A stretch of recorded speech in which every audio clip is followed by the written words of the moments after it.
Haleluya, haleluya. Imbuto n'ijambo ry'Imana, umuvye nawe ni Kristo. Umwemera wese azoramba myaka yose. Haleluya.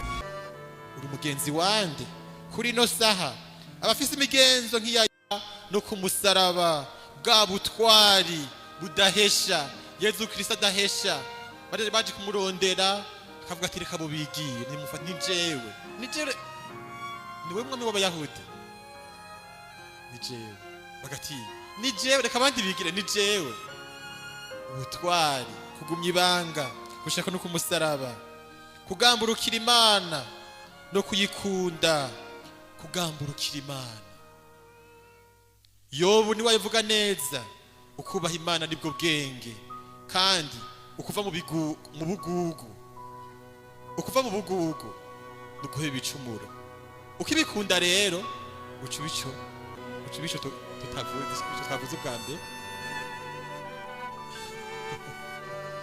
ufise akanyota nukubikunda cyane kuko yavuga ati uwo murongo mutahane kameme mutahane.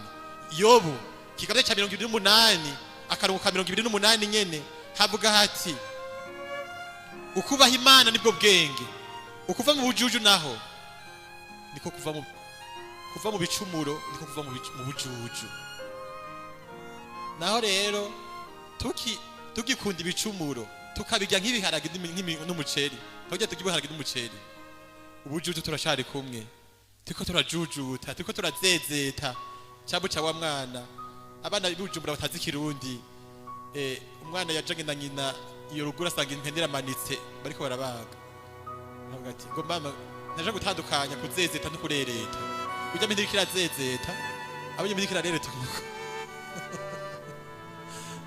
none rero uko tukizezeta mu bicumuro dufata ingingo yo kuva mu byo bicumuro kugira ngo tigume tuzezeta umuntu azezeta no kuburyaja niyava kuko atarafata ingingo.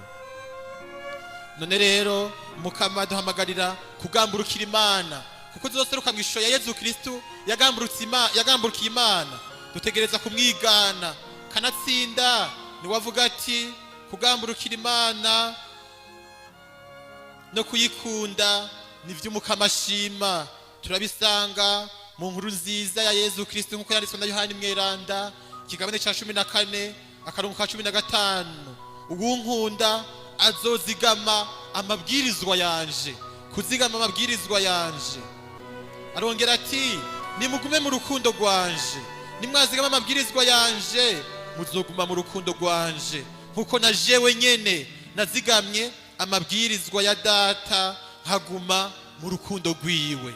Abaja muri ubwo bwami bw'ijuru rero bategerezwa kuserukira muri iyo shusho ya Yezu Kristo irangwa n'urukundo bugamburutsi no vuga zampuwe cyane cyane no kugamburukira amabwirizwa y'Imana. Byo turabisanga mu nkuru za Yezu Kristo nyene ya Yohani kigabane ca 15 karongo k'icumi na ka 11 na ka 11. None rero turahamagariwe kugamburukira Imana mbere n'izaburi twumvise ino musi ukuntu nkunda amabwirizwa yawe mukama ese ukuntu nkunda amabwirizwa yawe mukama tugire Kristo iryo jambo ko Dawudi ariko ararisemerera ese ukuntu nkunda amabwirizwa yawe mukama yesemereye yarahindutse iryo jambo vari ryawe witegereje mu buzima bwawe ivyo uvuga imigenzo yawe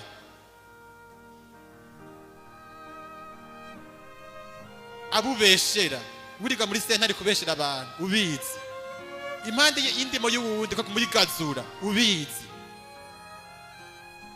kaguma wiba kaguma usambana kandi kubujije kaguma urenga ibigo baraye kubujije kaguma uboregwa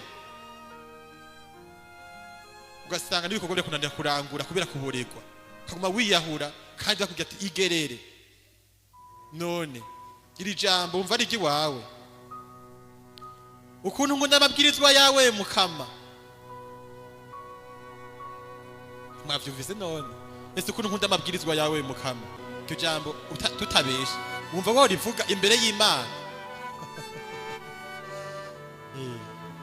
turi imbere y'Imana tuba turi imbere y'icirore Imana ntibesha ko garagana umutima w'Imana ntagigiturire arakumurika nibyo abandi bataba babonye we arabibona.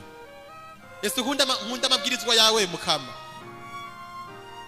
ya mabwirizwa dufata najya 10 uko umutima w'Imana gumahishura n'ibindi, kudasenga ibigereranyo, guhimbaza umunsi w'Imana, gusonera izina ry'Imana, gusonera suna nyoko, ntiwice, ntusambane, ntiwibe, ntiwifuze kwiba, ntiwifuze gusambana. Ivyo vyose ayo mabwirizwa ugaca uraba mu mutima wawe nayaranguye neza, naranzwe n'urukundo, najya bwizwa ry'urukundo kuko Imana n'abantu. Ugaca usemerera rero, hejeje kwirimbura rero ugaca uvuga ati ese ukunda nkunda amabwirizwa yawe Mukama. Nivyo kibazi wanje, kibazi wawe.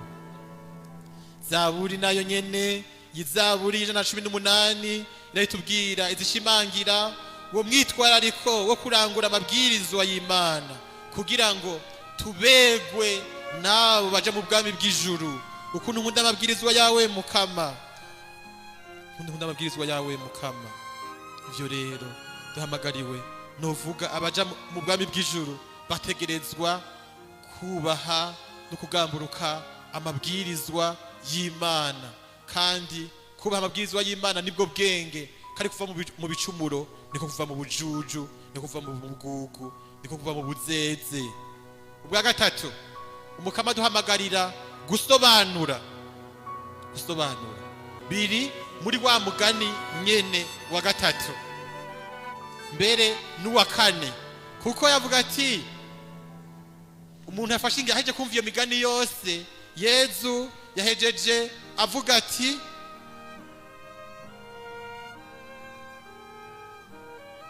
nuko bizomera. Nisho gituma umwigisha wese yigishijwe ibiraba by'ubwami bw'ijuru ameze nka senaka mu rugo, asobanura mu itunga ryiwe ibintu bishasha n'ivya kera. Mukama aduhamagarira gufata ingingo. Wamaze kumva ivyo byose, wamaze kumva ivyo umuntu yaguze intabonwa, iryo tunga, vivi vyayo mafi, Mukama aduhamagarira gusobanura ubwenge bwo gutandukanya ikibi n'iciza, ikibi tukagihunga, ntitucitiranye, hama iciza tukagikora n'umwete mwinshi, gukorera Imana n'umwete mwinshi, kwirinda ikibi, guheba imigenzo ya kera, imigenzo ya gipagani, indahiro mbi. Hari umugabo yari afise indahiro mbi, tugire Kristo. Umugabo yari afise indahiro mbi ayo kurenga ibigo, akavuga ati umwongo umwe ngo wonza inyoni. Yaciye agenda kurenga ibigo, hama yaciye ayongerayo. Uwo muntu yagiye kurenga kw'ibigo yaciye amuroga, ashana yonga. Abamara afise amatwi yo kumva nibumva. Guhema imigenzo ya kera, arifuza uko yahora arabibura. Imigenzo ya kera tukibura abashasha n'umutima utagira novuga ubuni. Tubiye tube bashasha muri Kristo, tukaba abantu birinda. Abarora mu ijuru baririnda, barasobanura. Aha jambo niryo gusobanura, gutandukanya, kuraba ivyo ugira ufate, ingingo ugira ufate irahimbara Imana, iranezereza Imana. Ndiko ndazirikana amajambo y'Imana, nasubiye kuzirikana ukuntu bariko mu gitabo novuga c'ubucamanza, Imana kuri yabwiye Gideyoni, avuga ati we Gideyoni, fata abasirikare ufise novuga utoremwo, usobanure abaja ku rugamba baza gutabara Israeli. Mubisomye neza, muzobisoma mu gitabo c'abacamanza kigabane c'indwi. Uwo mwami Gideyoni yari afise abasoda 30 bingahe, 32.